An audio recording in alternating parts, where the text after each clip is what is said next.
पहले हम pseudo first order of reaction पढ़ लेते हैं, उसके बाद हम लेंगे different methods to determine order.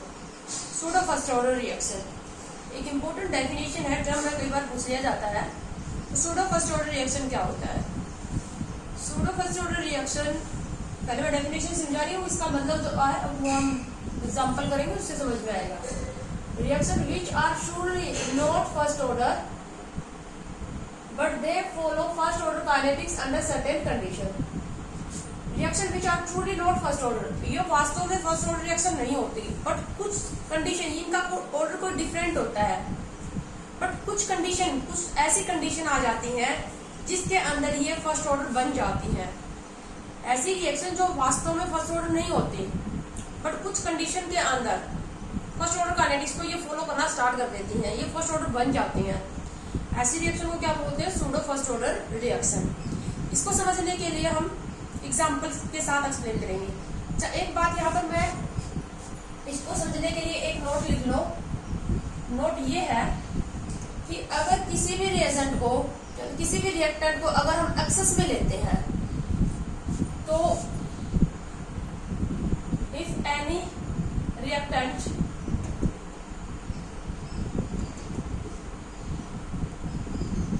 taken in excess, then its concentration remain constant, its concentration remain constant and its order assume zero, its order assume zero।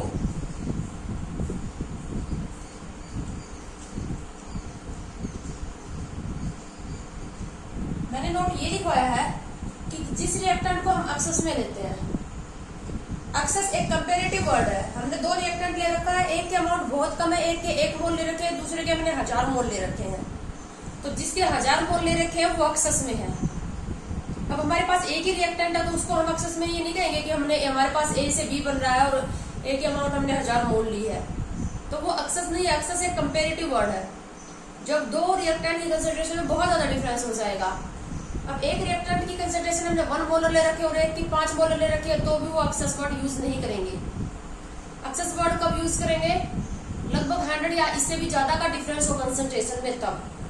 तो जिस reactant की कंसेंट्रेशन हम एक्सेस में लेते हैं, उस रिएक्टेंट की कंसेंट्रेशन लगभग रिएक्शन मिक्सचर के अंदर कांस्टेंट चलेगी और उसका जो ऑर्डर होगा वो 0 माना जाएगा।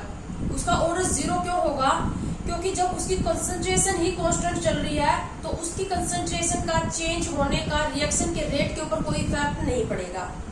कंसंट्रेशन कांस्टेंट चल रही है। अब कंसंट्रेशन कांस्टेंट चल रही है तो क्या हो रहा है? उसकी कंसंट्रेशन चेंज ही नहीं हो रही, यानी कि उसकी कंसंट्रेशन का रेट के ऊपर कोई इफेक्ट नहीं पड़ रहा। मैं इस बात को एक एग्जाम्पल के साथ समझा रही हूँ आप लोगों को, ठीक है। जब आपको सूडो फर्स्ट ऑर्डर रिएक्शन की डेफिनेशन लिखने आ जाए, तो ये बातें आपको नहीं लिखनी जो अभी मैं समझा रही हूँ। ये मैं सिर्फ आपको ये समझा रही हूँ कि जो एक्सेस में जो रिएक्टेंट लिया जाता है, उसकी कंसेंट्रेशन को कांस्टेंट क्यों होती है और उसका ऑर्डर हम 0 क्यों लेते हैं, इस बात को समझा रही हूँ, ठीक है। तो यहाँ पर सपोज करो हमारे पास दो रिएक्टेंट है, A प्लस बी, और ये बन रहा है C। T0 के ऊपर ये हमने ले ली 0.1 मोलर और ये ले लिया हमने 1000 मोल।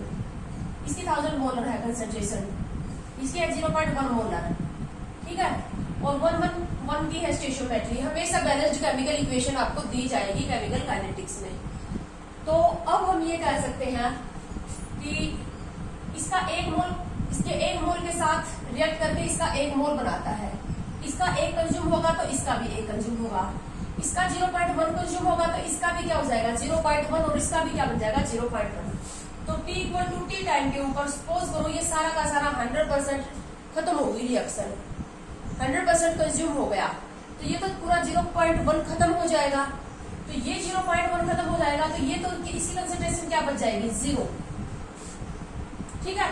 इसका भी 0.1 ही खत्म होगा क्योंकि 1 की है स्टोइचियोमेट्री इनकी, तो इसका 0.1 खत्म होगा, तो इसकी कंसेंट्रेशन कितनी रह जाएगी T टाइम के ऊपर? 999.9, जिसको मैं लगभग क्या लिख सकती हूँ? 1000 ही लिख सकती हूँ। तो रिएक्शन पूरी रिएक्शन के दौरान कंसंट्रेशन लगभग क्या रही, कांस्टेंट। जो स्टार्टिंग में लेके चले थे वो क्या रही, उतनी ही रही। 999.9 को मैं लगभग क्या लिख सकती हूँ, 1000 ही लिख सकती हूँ। तो एक बात तो तुम्हें ये पता चली कि जो एक्सेस में जो रिएजेंट होगा उसकी कंसंट्रेशन लगभग क्या चलेगी, कांस्टेंट चलेगी। जैसे कि जो हाइड्रोलाइसिस जैसे टाइप की जो रिएक्शन होती है, और हाइड्रोलाइसिस रिएक्शन में हम क्या करते हैं, सॉल्वेंट वाटर को एक्सेस में लेके चलते हैं ताकि हाइड्रोलाइसिस पूरी तरह से हो जाए। तो अब वहां पर वाटर को हम इतना एक्सेस में ले रहे हैं कि वाटर की जो कंसंट्रेशन है वो क्या चलती है, कांस्टेंट चलती है। ठीक है, तो हाइड्रोलाइसिस टाइप की जो रिएक्शन होती है वो सूडो फर्स्ट ऑर्डर रिएक्शन का एग्जांपल होते हैं। मैं आगे एग्जांपल में बाद में करवाऊंगी। एक्सेस में तो कांस्टेंट चली। अब देखो रेट के ऊपर इसकी कंसंट्रेशन का इफेक्ट पड़ेगा या नहीं। ये 0.1 कंज्यूम हुआ तो ये 0. ये स्टार्टिंग T0 के ऊपर तो ये 0 था, T टाइम के ऊपर इसकी कंसंट्रेशन क्या होगी, 0.1 बनेगी। ठीक है, 0.1 खत्म होगा तो 0.1 बनेगा ना T टाइम के ऊपर। अब इसके बनने का जो रेट है, यानी कि रिएक्शन का जो रेट है या इसके बनने की जो स्पीड है वो इसी की कंसंट्रेशन पर डिपेंड करती है। इसकी कंसंट्रेशन पर तो डिपेंड नहीं करती, क्योंकि इसकी कंसंट्रेशन तो क्या रहेगी, कांस्टेंट ही रहेगी। अगर हमें इस प्रोडक्ट के बनाने का रेट इंक्रीज करना है, यानी कि रिएक्शन का रेट इंक्रीज करना है, तो हम इसकी कंसंट्रेशन बढ़ा दें। इसी कंसंट्रेशन हम डबल कर देंगे तो रिएक्शन का रेट भी क्या हो जाएगा, डबल हो जाएगा। इसकी कंसंट्रेशन 1000 से 1500 कर देंगे तो वो तो 1500 थी तो 1500 ही रहेगी, तो रेट के ऊपर कोई इफेक्ट नहीं पड़ेगा। सपोज करो पहले हमारे पास ये थी, इसका मैं पहले रेट एक्सप्रेशन लिख लूं, रेट इज इक्वल टू के ए की पावर 1 और बी की पावर भी क्या है 1, यानी कि ए के रिस्पेक्ट में ऑर्डर 1 है, बी के रिस्पेक्ट में भी ऑर्डर 1 है। टोटल ऑर्डर कितना हो जाएगा, अन की वैल्यू क्या हो जाएगी 2, यानी कि टोटल ऑर्डर हमारे पास 2 था। ये सेकंड ऑर्डर की रिएक्शन थी। अब सेकंड ऑर्डर की रिएक्शन है तो अब यहाँ पर क्या है, बी की जो कंसेंट्रेशन है वो तो कांस्टेंट चल रही है ना, तो बी की जो कंसेंट्रेशन है वो क्या चल रही है यहाँ पर, क्योंकि वो एक्सेस में है तो वो कांस्टेंट चल रही है। तो अब मैं इसको आगे लिखूं R इक्वल टू के, बी की पावर 1 और ए की पावर क्या होगी 1।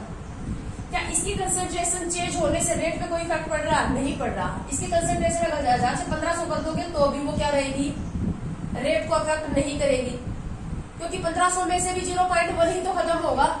1000 में से 0.1 होगा तो 1500 में से भी 0.1 ही खत्म होगा। ठीक है, लगभग क्या रहेगी, कांस्टेंट रहेगी। तो अब ये भी एक कांस्टेंट था, ये सेकंड ऑर्डर का कांस्टेंट था। देखो ये कांस्टेंट, रेट कांस्टेंट किसके लिए है, सेकंड ऑर्डर के लिए, क्योंकि ओवरऑल ऑर्डर सेकंड आया ना, तो इसकी यूनिट क्या होगी, रेट कांस्टेंट। सेकंड ऑर्डर के लिए अलग अलग ऑर्डर के लिए रेट कांस्टेंट की यूनिट अलग अलग आती है। इसकी यूनिट क्या हो जाएगी, मोल -1, लीटर 1, सेकंड -1। इस रेट कांस्टेंट की यूनिट ये हो जाएगी। अब ये कांस्टेंट और ये भी कांस्टेंट है, इसकी कंसेंट्रेशन क्या चल रही है, यहाँ पर कांस्टेंट चल रही है। तो दोनों कांस्टेंट को मिलाकर मैंने एक नया कांस्टेंट बना लिया, K डैश। ए की पावर क्या होगी 1।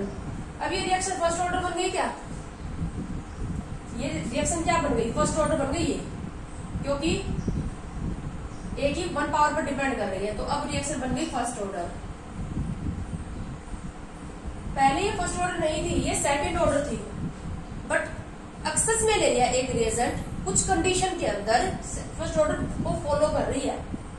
वास्तव में फर्स्ट ऑर्डर नहीं होती सूडो फर्स्ट ऑर्डर रिएक्शन, लेकिन कुछ कंडीशन के अंदर फर्स्ट ऑर्डर को फॉलो करती है। और जनरली कब करती है ये फर्स्ट ऑर्डर को फॉलो, जब एक रिएजेंट हम एक्सेस में ले लेते हैं। जैसे कि हाइड्रोलाइसिस रिएक्शन में हम वाटर को एक्सेस में लेते हैं।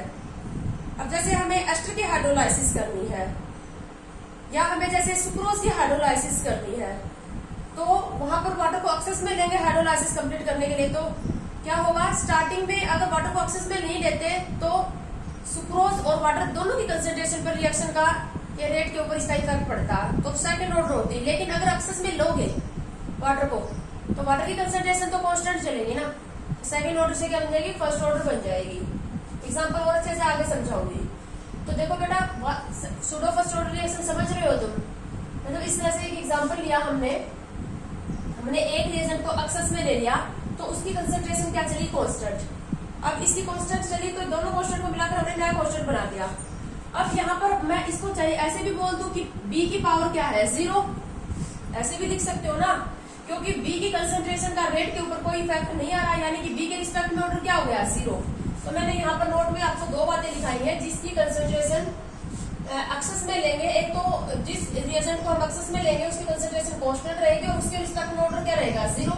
मैं इसको ऐसे भी लिख सकती हूँ ना, बी के रिस्पेक्ट में ऑर्डर क्या हो गया, 0 हो गया, क्योंकि बी की कंसंट्रेशन का रेट पर कोई इफेक्ट नहीं पड़ रहा। एक्सेस रिएजेंट वही है, एक्सेस रिएजेंट क्या होता है, प्रोडक्ट जो बनेगा उसकी जो स्पीड होगी या अमाउंट होगी वो कौन डिसाइड करेगा, लिमिटिंग रिएजेंट। एक्सेस रिएजेंट नहीं डिसाइड करेगा। तो एक्सेस रिएजेंट का रेट के, एक्सेस रिएजेंट की कंसंट्रेशन इंक्रीज करने से रेट के ऊपर कोई इफेक्ट नहीं पड़ेगा, इसलिए एक्सेस रिएजेंट के रिस्पेक्ट में ऑर्डर क्या होगा, 0, और उसकी कांस्टेंट कंसंट्रेशन क्या चलेगी, कांस्टेंट। अब ये कांस्टेंट तो फर्स्ट ऑर्डर के लिए आ गया ना, क्योंकि ये रेट एक्सप्रेशन फर्स्ट ऑर्डर के लिए, रेट लाभ, तो ये रेट कांस्टेंट है फर्स्ट ऑर्डर के लिए। तो इसकी यूनिट क्या हो जाएगी, सेकंड इनवर्स। समझ रहे हो तुम? तो अब इसका अगर हम इंटीग्रेशन निकाले तो बिल्कुल वैसे ही निकलेगा जब हमने फर्स्ट ऑर्डर के लिए ड्राइव किया था, इसलिए मैं ड्राइव नहीं कर रही। तो के डैश का अगर एक्सप्रेशन आ जाए, के डैश का एक्सप्रेशन क्या आ जाएगा, K dash is equal to 2.303 upon T log 10 of C0 upon Ct, और इसी को मैं k इंटू बी भी लिखूंगी। क्यों? क्योंकि के डैश क्या है, के इंटू बी को मिलाकर हमने के डैश बनाया है। ठीक है, ये सेकेंड ऑर्डर के लिए है, और ये बी की जो भी कंसंट्रेशन आपको दी जाएगी वो कांस्टेंट है, इन दोनों को मिलाकर ये बनाया है। तो इस तरह से हमारे पास क्या होती है, ये है सूडो फर्स्ट ऑर्डर, और सूडो फर्स्ट ऑर्डर का जो काइनेटिक्स आएगी, इंटीग्रेशन आएगा, वो बिल्कुल फर्स्ट ऑर्डर के जैसा ही आएगा। तो समझ में आ गया? ऐसे जब हम अभी ऑर्डर निकालने के लिए डिफरेंट मेथड पढ़ेंगे, वहां पर भी हमारे पास जरूरत पड़ेगी इस टाइप की, जो एक्सेस रिएजेंट होता है उसकी कंसंट्रेशन का रेट पर कोई इफेक्ट नहीं पड़ता और उसकी कंसंट्रेशन कांस्टेंट होती है। एग्जांपल और देख लो, सूडो फर्स्ट ऑर्डर रिएक्शन के क्या क्या एग्जांपल है।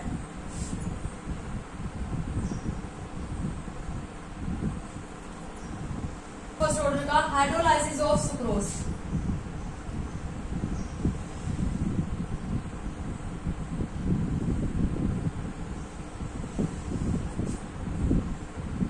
सुक्रोज के हाइड्रोलाइसिस या हाइड्रोलाइसिस ऑफ एस्टर। एग्जांपल बता रही हूँ, example first, hydrolysis of sucrose. क्या फॉर्मूला होता है, C12H22O11 प्लस H2O।